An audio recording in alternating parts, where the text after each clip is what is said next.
पर तो 3 करोड़ से ज्यादा चाणक्य उत्तर प्रदेश में हैं। जिस दिन वो खुल करके इकट्ठा हो करके और 2007 की तरह भाईचारा बनाते हुए दलित समाज के साथ में जब 14% और दलित समाज के जो 22% हैं, ये जब एक साथ भाईचारा बना करके निकल पड़े थे तो 2007 का नजारा भी पूरे देश ने देखा था। पूर्ण बहुमत की सरकार बहुजन समाज पार्टी की बनी। क्यों? क्योंकि 30% के ऊपर वोट की जरूरत होती है और ये दोनों मिलकर के ही 40% हो जाते हैं। और इनके साथ में पिछड़ा वर्ग, अल्पसंख्यक समाज का वर्ग, ये तो पहले से ही जुड़ा हुआ है। और जब ये मिलकर के जुड़ते हैं तो फिर बहन मायावती जी को 5वीं बार मुख्यमंत्री बनाने से कोई रोक नहीं सकता। अब इनका समय आ गया है। अब ये जिस तरह से योजना के अंतर्गत धीरे धीरे संस्कृत स्कूलों को खत्म कर दिया, 1500 संस्कृत विद्यालय थे उनको घटाकर 500 पर पहुंचाने का काम किया है। जो 700 महाविद्यालय थे संस्कृत के उसको 200 पहुंचा, बटन दबा करके। और बुलडोजर जो ये दिखाने का काम कर रहे हैं, जो डराने का काम कर रहे हैं, धमकाने का काम कर रहे हैं, ये बुलडोजर अब यहाँ की उत्तर प्रदेश की सरकार के ऊपर बुलडोजर उत्तर प्रदेश की जनता के अंगूठे में आ गया है। और उस अंगूठे को दबा करके ये बुलडोजर का मुंह इनकी तरफ घूमने का समय आ गया है। और ये आज उत्तर प्रदेश में कौन सुखी है? हर व्यक्ति दुखी है। माताएं दुखी है, बहनें दुखी है, महिलाएं दुखी है। उनसे वादा किया था, वादा तो इन्होंने सबसे किया था।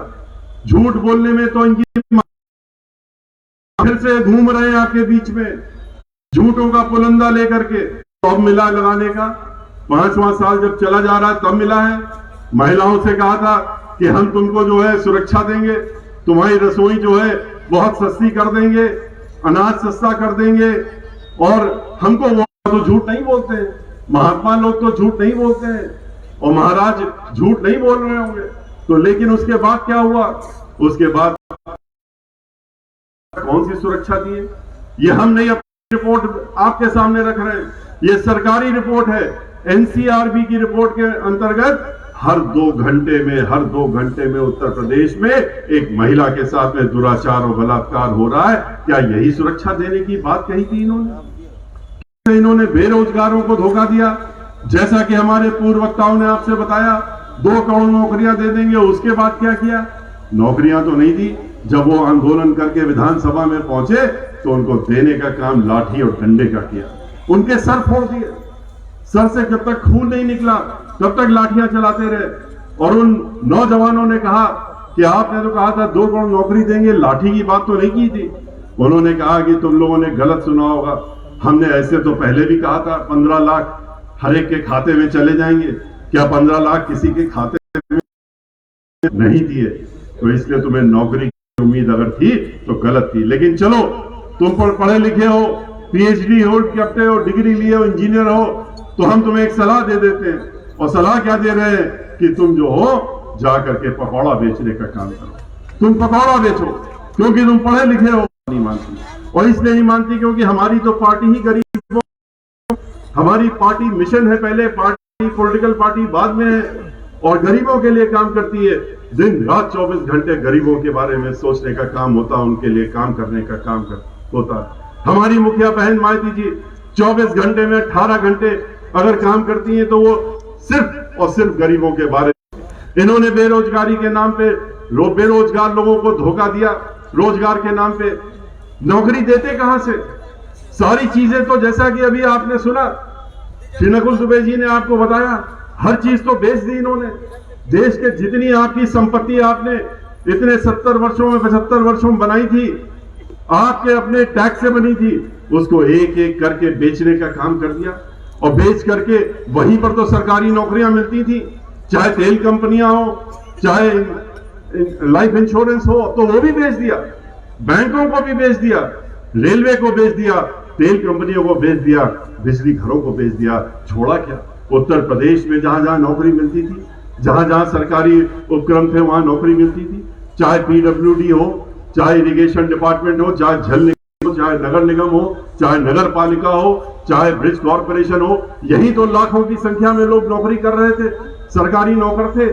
लेकिन इन्होंने धीरे धीरे धीरे इनमें भी नौकरियों में बैन लगा दिया और कहा कि अब खाली ठेके में नौकरी दी जाएगी, ठेकेदार नौकरी देंगे और हमारे ठेकेदार होंगे। आरक्षण तो अपने आप खत्म हो गया। आरक्षण को समाप्त करने का तरीका निकाल लिया। आरक्षण समाप्त करते करते जो सवा समाज के लोग जो थे, बेरोजगार थे, जो काम चाहते थे, उनकी भी नौकरी लेने का काम कर दिया। इन्होंने तो ऐसा षड्यंत्र रचने का काम किया। किसानों से कहा कि हम तुम्हारी आमदनी 2 गुना कर देंगे, हमको वोट दे दो। हमारे भोले भाले किसान वो भी इनके कहने पे आ गए। उन्होंने इनको वोट देने का काम किया। किस तरह से 2 गुना आमदनी करी? 25 रुपए बढ़ाए, 25 रुपए गन्ना का मूल्य। आखिरी अभी 1 महीने पहले जब सरकार जाने का समय आया है, वोट खरीदने के नाम पे 25 रुपए बढ़ाए, 5 रुपए सालाना। ये इनकी बढ़ाने का तरीका है। और आप सोचिए कि इस तरह से ये गन्ना किसानों की आमदनी 2 गुना करने की बात कर रहे थे और समाजवादी पार्टी ने 15 बढ़ाए थे, इन्होंने 25 बढ़ा दिए। बहन मायावती जी ने जब उनकी सरकार थी, उन्होंने तो किसानों से कोई वादा नहीं किया था कि हम तुम्हारी आमदनी 2 गुना कर देंगे, लेकिन उन्होंने, चूंकि किसानों का दर्द वो जानती हैं, किसान उनके दिल में बसते हैं गरीबों की तरह, उन्होंने अपनी सरकार में 125 रुपए क्विंटल का जो दाम था उसको बढ़ा करके 250 रुपए क्विंटल करने का काम किया था, 2 गुना करने का काम किया था। इन्होंने तो 3 काले कानून ला दिए किसानों के ऊपर। आमदनी तो नहीं बढ़ाई, 3 काले कानून लगा करके ऐसे काले कानून बना दिए जिसके तहत में किसानों को मजबूरन अपनी जमीन पट्टे पे इनको देनी पड़ती। और वो पट्टा एक बार जब किसी उद्योगपति के हाथ में चला गया, जिनके हाथों में पूरा देश बेच रखा है, तो उसके बाद वो पट्टे की जमीन उनको वापस तो जीवन भर नहीं मिलनी थी। ये किसान समझ गया, किसान जान गया। हम लोगों ने पार्लियामेंट के अंदर इसका विरोध किया, उन्होंने जबरदस्ती उसको पारित कराया। हम लोगों ने पार्लियामेंट के बाहर भी बीएसपी ने उसका लगातार विरोध किया, इन्होंने एक नहीं सुनी। 700 किसानों की जान चली गई, 700 किसानों की शहादत हो गई 1.25 साल में। पर इनको समझ में नहीं आया कि हम कानून वापस ले लें। और 4 किसानों को तो जो है प्रदर्शन करके लौट रहे थे, जो उसमें 1 दर्जन से ज्यादा अभी भी घायल पड़े गंभीर रूप से, 4 किसानों को तो रौंद करके मारने का काम किया।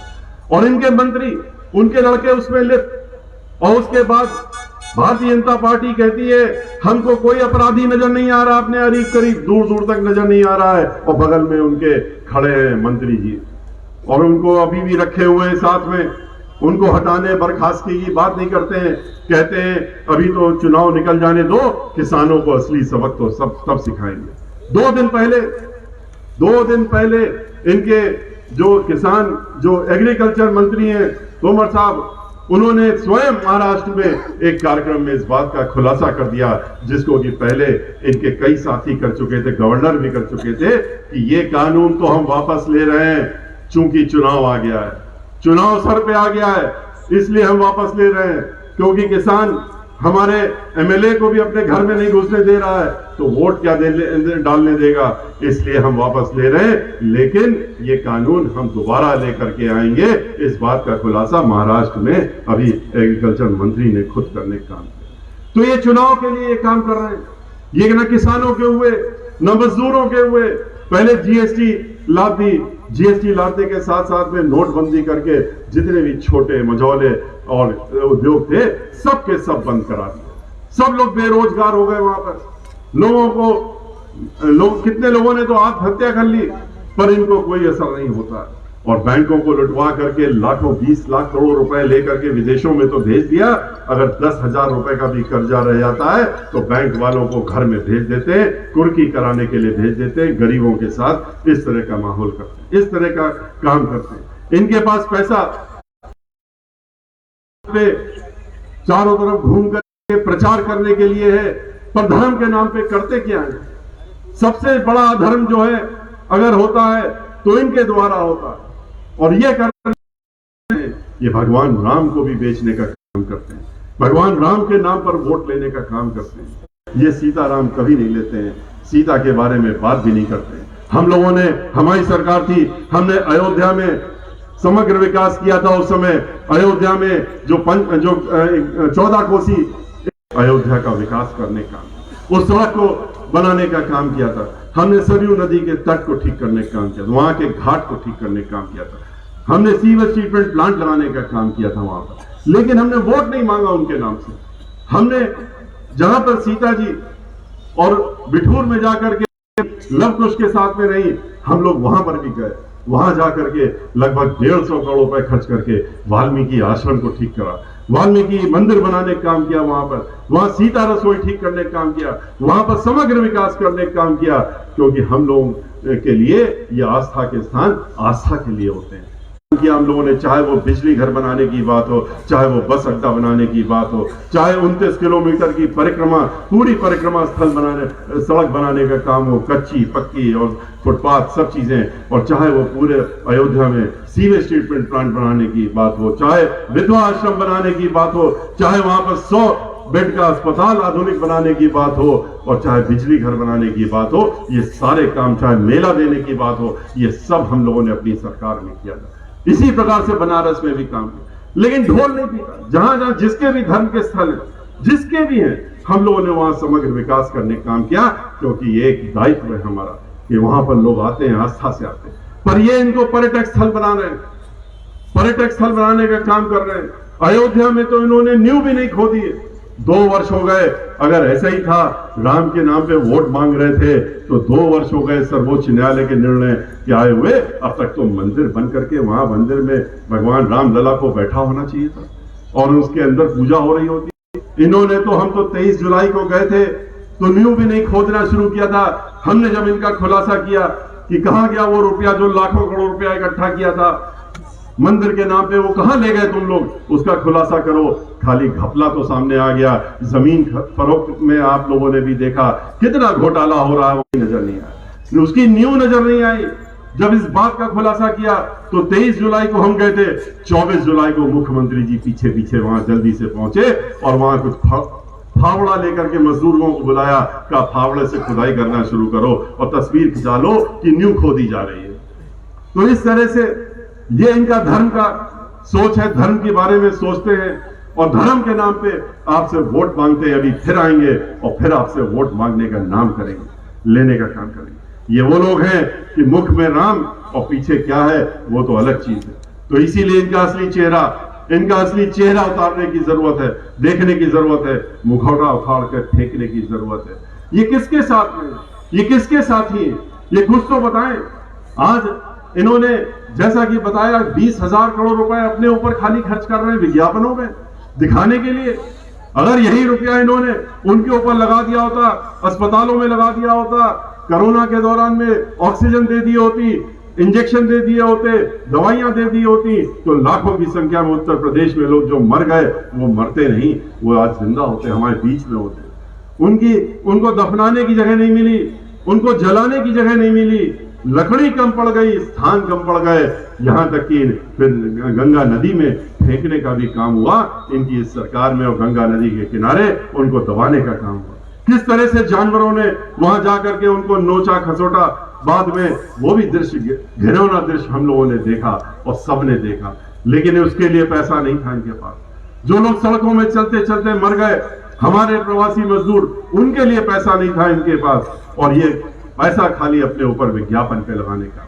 ये समाजवादी पार्टी और भारतीय जनता पार्टी, ये दोनों एक ही हैं, एक साथ, एकजुट है, एक मिले हुए, और तभी एक दूसरे की बातें आपस में तय करके ऐसे बात करेंगे जिससे कि भड़काऊ कुछ बयान आ जाए, कुछ भड़क जाए लोग और फिर इनका काम चल जाए। 134 दंगे समाजवादी पार्टी ने कराए थे अपनी सरकार में।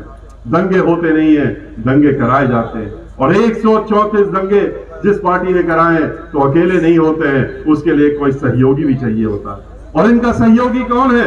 इनका सहयोगी भारतीय जनता पार्टी। यही एक दूसरे की ए टीम और बी टीम दोनों हैं, और इसका खुलासा कोई आज नहीं, इसका खुलासा तो बहुत पहले और कई बार कर चुके हैं ये लोग। समाजवादी पार्टी की सरकार किसने बनवाई थी 2003 में, याद करिए। समाजवादी पार्टी की सरकार भारतीय जनता पार्टी ने बनवाई थी। उनके तत्कालीन अध्यक्ष जो विधानसभा के थे, उन्होंने 37 MLA बहुजन समाज पार्टी के लेकर के और कहा कि हम इनका विलय करवा रहे हैं एक असंवैधानिक आदेश से, और समाजवादी पार्टी की सरकार बनवाई। और उसके बाद उस सरकार बनी थी और उस आदेश को सर्वोच्च न्यायालय ने, पूर्ण पीठ ने असंवैधानिक घोषित किया था। इन्होंने, इनके भारतीय जनता पार्टी के जितने भी बड़े से बड़े वकील देश के होते हैं, आप जिनका भी नाम जानते हैं, सुनते रहते होंगे, सब के सब खड़े हुए थे। 37 वकील खड़े हुए थे, लेकिन बहन मायावती जी ने हमारे ऊपर विश्वास करके हमें उनके मुकाबले पे अकेले खड़ा किया था। और अंततः 5 जजेस ने सुना था, संवैधानिक पीठ ने सुना था इस मामले को, उच्च न्यायालय में हम जीते थे। उसके बाद संवैधानिक पीठ ने उसको सुनने के बाद बहुजन समाज पार्टी के हक में अपना निर्णय देने का काम किया और हम लोग जीते थे। और उसमें उन्होंने खुलासा हो गया था उससे कि ये भारतीय जनता पार्टी कितनी उत्सुक थी कि समाजवादी पार्टी की सरकार बन जाए, और ये बराबर इसका खुलासा करते रहते। अभी आपने हाल में देखा होगा 3 दिन पहले, हम तो चूंकि बराबर घूम रहे हैं, घर जाने का समय नहीं मिल रहा है, बाहर घूम रहे हैं, और 31 तारीख तक हमारे कार्यक्रम, 2 तारीख तक अभी लगातार लगे हुए हैं। लेकिन हमारे साथी लोग जो टेलीफोन में, व्हाट्सएप में भेजने का काम करते हैं, हमारे अल्पसंख्यक समाज के साथियों ने हमें भेजने का काम क्या कहा, देख लीजिए, आप तो आप कहते रहते हैं कि ये एक ही सिक्के के 2 पहलू हैं, ये तो साफ नजर आ रहा है, इस तस्वीर को देख लीजिए। आपने भी देखी होगी वो तस्वीर, 3 दिन पुरानी, अखबारों में भी छपी थी, टीवी में भी छपी थी, सोशल मीडिया में तो खूब चली थी, जहां पर आरएसएस के मुखिया श्री भागवत जी और नेताजी श्री मुलायम सिंह यादव जी दोनों एक साथ बैठ करके 3 दिन पहले दिल्ली में और सोफे में बैठ करके गूढ़ मंत्रणा एक दूसरे के साथ कर रहे, योजना बन रही थी उत्तर प्रदेश के बारे में, और वहां पर नतमस्तक थे उनके केंद्रीय मंत्री लोग, उनके सामने नतमस्तक थे। ये दृश्य सभी ने देखा और उससे ये खुलासा भी हो गया कि समाजवादी पार्टी और भारतीय जनता पार्टी कितना आपस में मिले हुए हैं, ये भी समझ में आ गया। समाजवादी पार्टी की सरकार जब उत्तर प्रदेश में आती है, आपने देखा किस तरह से उत्पात मचता है, गुंडागर्दी, माफियागर्दी, डकैती, फिरौती, लूटमार, बलात्कार, दंगे, फसाद, ये सब की छड़ी लग जाती है, क्योंकि ये शुरुआती से, इनके पहले दिन से ही शुरुआत हो जाती है, और तभी 134 दंगे करा पाए, वरना 134 दंगे करा लेना आसान काम नहीं है 5 साल के समय में। जहां बहन मायावती जी की सरकार में एक भी दंगा ना हुआ, एक भी फसाद ना हुआ, 134 5 साल में हो जाए, और वो मजे ले रहे हो, नाच गाना देख रहे हो सफाई में, और वहां पर मुजफ्फरनगर में जिस तरह से दंगा हो रहा था, उसी समय वो भी लोगों ने देखने का काम किया। बहन मायावती जी विकास का काम करती है, इन लोगों की तरह नहीं, उन्होंने पूरे प्रदेश में विकास की लहर फैलाई। जब वो रही मुख्यमंत्री तो आपको भी मालूम है, उन्होंने 29,500 जो अम्बेडकर ग्राम है उनका उन्होंने समग्र विकास करने का काम किया। सीसी रोड बना करके पूरे ग्राम का विकास किया। 29,000 प्राइमरी स्कूल बनाए उन्होंने, 5,500 जूनियर हाई स्कूल बनाए उन्होंने, 1 दर्जन से ज्यादा यूनिवर्सिटी, अंतरराष्ट्रीय स्तर की यूनिवर्सिटी और मेडिकल कॉलेज बनाने का काम किया। लखनऊ में अगर उन्होंने उत्तर प्रदेश की पहली अरबी फारसी यूनिवर्सिटी दी, तो उत्तर लखनऊ में ही उन्होंने विकलांगजनों के लिए, जिनके बारे में कोई नहीं सोचता है, और उसकी पिछली सरकार में बहन मायावती जी ने विकलांग लड़कियों के लिए और जो ब्लाइंड लड़कियां थी उनके लिए पूरे प्रदेश में स्कूल बनवाए थे और लड़कों के लिए बनाए थे। अब की बार उन्होंने इस सरकार में अपने लखनऊ शहर में डॉक्टर शकुंतला मिश्रा के नाम विकलांगजनों के लिए एक यूनिवर्सिटी बनाने का काम, जिसको कि अंतरराष्ट्रीय स्तर पे एक बार नहीं 3 बार उसको अवार्ड मिल चुका है, और पूरे देश के ही नहीं विदेश के भी बच्चे वहां पढ़ते हैं। 20,000 से ज्यादा आज विकलांगजन जो है बच्चे पढ़ करके पास होकर के, और सब तरफ विकास किया। प्रदेश जो अंधेरे में था, 6,500 मेगावाट बिजली खाली यहाँ पर उत्पादन होता था, उसको आपको मालूम है 13,500 मेगावाट पहुंचाने का काम बहन मायावती जी ने 5 साल में करने का काम किया। अंधेरे से उजाले की तरफ ले जाने का काम किया उन्होंने, चाहे सड़कें हो, चाहे और चीजें हो, सबका स्कूल, कॉलेज और सभी बनाने का काम किया उन्होंने। यहां तक कि आपके यहाँ इस क्षेत्र में भी बहन मायावती जी ने, हम लोग जहां खजनी में मौजूद हैं, यहां पर भी पॉलिटेक्निक के स्कूल उन्होंने हर जिले में बनाए। यहां पर भी उन्होंने महामाया पॉलिटेक्निक, यहीं पर थोड़ी दूर पे महामाया पॉलिटेक्निक बहन मायावती जी के द्वारा बनाया हुआ, लेकिन उसको आज की स्थिति क्या है?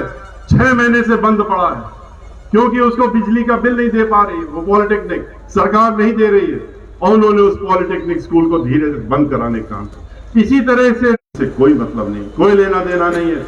यहां पर 5 साल पहले जब चुनाव होने वाला था तब आके घोषणा हुई थी कि यहां पर जो फैक्ट्री है जिससे कि हम लोगों को फर्टिलाइजर देंगे, फर्टिलाइजर की फैक्ट्री साल भर में चालू हो जाएगी। आप हमारी सरकार बना दी है, डबल इंजन कर दी है। और डबल इंजन करने के बाद क्या हुआ? आज तक वो फर्टिलाइजर का एक बोरा भी उस फैक्ट्री से निकल करके अगर किसी किसान को मिल गया हो तो बड़ी बात है, तो नहीं मिला है क्योंकि ये खाली वोट के लिए आते हैं। फिर से आएंगे, फिर से उसी का फीता काट देंगे। जिस तरह से एक्सप्रेसवे, गंगा एक्सप्रेसवे जिसमें 2008 में पत्थर बहन मायावती जी ने लगाया था, उसी के बगल में फिर से एक पत्थर लगा दिया। हजारों करोड़ के पत्थर लगाते जा रहे हैं। सरकारी योजनाएं घोषित करने का एक इनका दो उद्देश्य होते हैं। एक तो दिखाने के लिए कि हम बहुत बड़ा विकास करने वाले हैं, हमारे भ्रम में आ जाओ, हमारे झूठे वादे में आ जाओ। और दूसरा क्या है कि ये धन कहां से आए इनकी मीटिंग के लिए? आप लोग तो अपने पैसे से आए, आप पर इनकी सभा में कहां से लोग आएंगे? तो इसलिए सरकारी कार्यक्रम बना देते हैं उसको। सरकारी कार्यक्रम चाहे वो मोबाइल बांटना हो, चाहे कुछ और करना हो, किसी ना किसी पत्थर काट लगाना है, बटन दबानी है, उसके नाम से हर जिले में जा करके खर्चे से हेलीकॉप्टर से जो जाते हैं वो भी सरकारी खर्चे से, सरकारी हेलीकॉप्टर से जाते हैं, अपने भारतीय जनता पार्टी के हेलीकॉप्टर से नहीं जाते। क्यों नहीं जाते? इनके पास तो 100 हेलीकॉप्टर इन्होंने उत्तर प्रदेश में उतार दिए चुनाव के लिए। कब इस्तेमाल करेंगे उसका? जब ये चुनाव की घोषणा कर रहे हैं। इसलिए भाइयों, हमारा आपसे अनुरोध है कि इन सब बातों को जो आपसे मैंने रखी हैं, इन सब बातों को ध्यान से अपने साथ में ले जाइएगा। जैसा कि श्री नकुल दुबे जी ने कहा कि यही मत छोड़ दीजिएगा, अपने साथियों के बीच में जाइए। आप हमारे बहुत ही खास कार्यकर्ता लोग हैं। अपने लोगों के, अपने गांव में जाके, अपने घरों में जाके, खातेदार और जो भी हैं, 10 दिन का समय है आपका। 10 दिन के बाद चुनाव की घोषणा हो जाएगी। इसी 10 दिन में आपको जो कुछ करना है करना है। अपना भविष्य बनाना है तो उसके लिए मेहनत करनी पड़ेगी। अपना भविष्य और अंधकार में डाल देना है तो फिर आप घर में बैठ जाइए और कुछ मत करिए। लेकिन अगर आप चाहते हैं कि आप नहीं दिखता ना दिखा करें, आप लोग तो देख रहे हैं, हम लोग देख रहे हैं और यहाँ का जनमानस देख रहा है कि कैसे लोग आ रहे हैं और कैसे लोग बहुजन समाज पार्टी में एक हर मीटिंग में, जितनी भी मीटिंग हमारी हुई है अभी तक, जितने भी कार्यक्रम हुए, सब में यही हुआ है। और इसी तरीके से लोग उत्साह करके बढ़ते हुए हमारे बीच में आए। और मुझे भी पूरी उम्मीद है कि आगे वाले जो कार्यक्रम होंगे उसमें भी इसी तरह से लोग उत्साहित होकर के हम लोगों के साथ में जुड़े होंगे। और बहन मायावती जी जब आपके बीच में आके बोलना शुरू करेंगे, जब उनके कार्यक्रम शुरू होंगे, हम लोगों के कार्यक्रम समाप्त होंगे और बहन मायावती जी के शुरू होंगे। क्योंकि अभी हम लोगों को उन्होंने निर्देश दिया कि जाइए पूरे प्रदेश में, लोगों के बीच में जाइए। एक अकेली बहुजन समाज पार्टी है जिसमें कि आपको प्रत्याशी मिलते हैं देखने को, प्रत्याशियों के नाम सुनने को मिलते हैं। न भारतीय जनता पार्टी, न समाजवादी पार्टी, न उनके सहयोगी दल आज तक एक भी नाम आपके सामने घोषणा नहीं कर पाए हैं कि ये लोग चुनाव के मैदान में उतरेंगे। यहां तक कि भारतीय जनता पार्टी अपने मुखिया का नाम भी नहीं बता पाए कि वो भी चुनाव लड़ेंगे या नहीं लड़ेंगे, ये भी नहीं अभी तक कह पाए। और उनके सहयोगी लोग जो हैं, गोरखपुर के कुछ सहयोगी हैं जिनको कि उन्होंने अपने साथ में लेने का काम किया है। समाजवादी पार्टी के सहयोगी दल है, कहते हैं हम लोग ये मेरे सहयोगी हैं। उन सहयोगियों के साथ में ये क्या होगा असलियत तो बाद में आएगी, कुछ दिनों बाद, जब वो घोषणा करेंगे कि हम उनको कितनी सीट दे रहे हैं, कौन सी सीट दे रहे हैं कि नहीं दे रहे हैं, कि खाली ठेंगा दिखाने का काम कर रहे हैं, ये तो अभी थोड़े दिन बाद पता लगेगा। और ये इसलिए घोषणा नहीं करते हैं क्योंकि इनकी जो मीटिंगें हैं फिर उसमें 100 आदमी भी नहीं दिखेंगे, देखने को मिलेंगे। क्योंकि अभी तो एक सीट पे इन्होंने 10-10 लोगों को वहां पर उतारने का काम किया।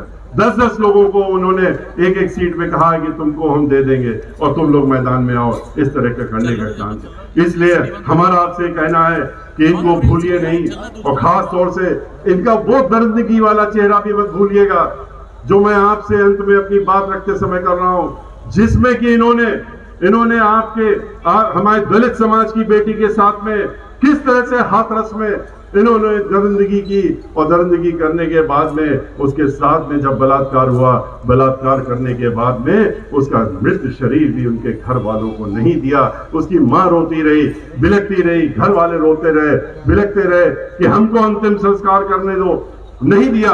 उन्होंने कहा चेहरा दिखाया, और मुखिया जो थे उत्तर प्रदेश के मुखिया आप ही यहाँ के हैं, वो लखनऊ में बैठ करके और टेलीविजन के सामने जिला मजिस्ट्रेट को आदेश देते हुए दिखे।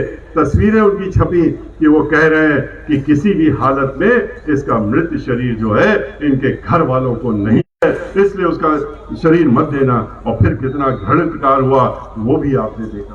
रात के 2:30 बजे फिर उन्होंने उस लड़की का शरीर एक कांस्टेबल के द्वारा मिट्टी का तेल डलवा करके खेतों में जलवाने का काम किया। वो भी लोगों ने देखने का काम किया, वो भी लोगों ने देखा कि किस तरीके से इस तरह का इन्होंने कार्य किया। और इतना ही नहीं, इनका तो आपने खुलासा पहले भी देखा, ब्राह्मण समाज जिसको कि ये सबसे बड़ा दुश्मन मानते हैं, जैसा मैंने शुरू में कहा, उसमें इन्होंने महिलाओं को भी नहीं छोड़ा। ब्राह्मण समाज इन्होंने क्या किया, उसके पति को तो गोलियों से उड़ा दिया, उसका तो इनकाउंटर कर दिया, लेकिन उस खुशी दुबे को भी ये उठा करके ले गए। 1.5 साल हो गए हैं और आज तक जेल में बंद कर रखा है। और इंतजार शायद उसी तरह से कर रहे हैं जैसा कि इन्होंने एक कृत्य किया है दूसरी ब्राह्मण महिला के साथ में। रेणु शर्मा नाम की, वही हाथरस की रेणु शर्मा, वो एक पूर्व ब्लॉक प्रमुख थी, महिला थी, और भारतीय जनता पार्टी के लोग उससे नाराज हो गए। नाराज होकर के फर्जी मुकदमे, कोई जुर्म नहीं बन रहा था, उसकी बेल हो गई तो 15 दिनों तक उसको जेल से बाहर नहीं आने दिया। कब आने दिया जेल से बाहर? 15 दिन के बाद, जब उसकी मृत्यु हो गई और मृत्यु शरीर ही उसका जेल से बाहर आया। और इसी का इंतजार ये लोग आज खुशी दुबे के लिए भी कर रहे हैं। खुशी दुबे के साथ साथ में घर में जो काम कर रही थी महिला, 2 महिलाएं थी, उनको भी उठा करके ले गए और जेल में बंद कर दिया।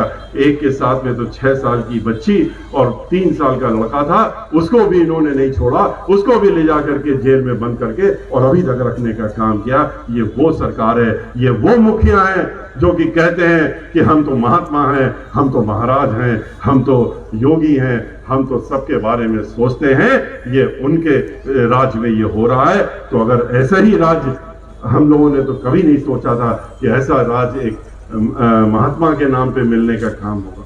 इसलिए भाइयों, इनका असली चेहरा अब आपके सामने आ गया है। मैंने आपका इतना वक्त लिया, मैं आपको इसलिए मैंने ये बातें आपसे कही जिससे कि ये बातें आप बाहर ले जाकर के दोहराने का काम करें, लोगों को बताने का काम करें। लेकिन यहां से जाने के पहले मैं ये जरूर चाहूंगा कि जो एक संकल्प हम लोग हर जगह पूरे उत्तर प्रदेश में और जा करके लेने का काम कर रहे हैं अपनी सभाओं में, और लोगों से भी कहते हैं, अनुरोध करते हैं कि लीजिए, वो मैं यहाँ भी दोहराने का काम करूंगा। हम लोगों ने ये संकल्प लिया है कि अब की बार उत्तर प्रदेश में 5वीं बार हम लोग बहुजन समाज पार्टी की पूर्ण बहुमत की सरकार बनाते हुए और 5वीं बार बहन मायावती जी को उत्तर प्रदेश का मुख्यमंत्री बनाएंगे। इस बात का संकल्प हम लोग, अगर आप हमारे साथ में हैं, हमारी बातों में, हमारे विचारों में हमारे साथ में, हमारे साथियों के साथ में, तो एक और इस संकल्प में आप हमारे साथ में, तो एक बार मैं आपसे अनुरोध करूंगा कि खड़े होकर के और दोनों हाथ उठा करके एक बार ये इशारा कर दीजिए कि आप हमारे साथ में इस संकल्प के साथ में हैं और आप हमारा साथ हैं। बहुत बहुत धन्यवाद। आपके इन दोनों हाथों को देख करके जय भीम, जय भारत, जय भारत।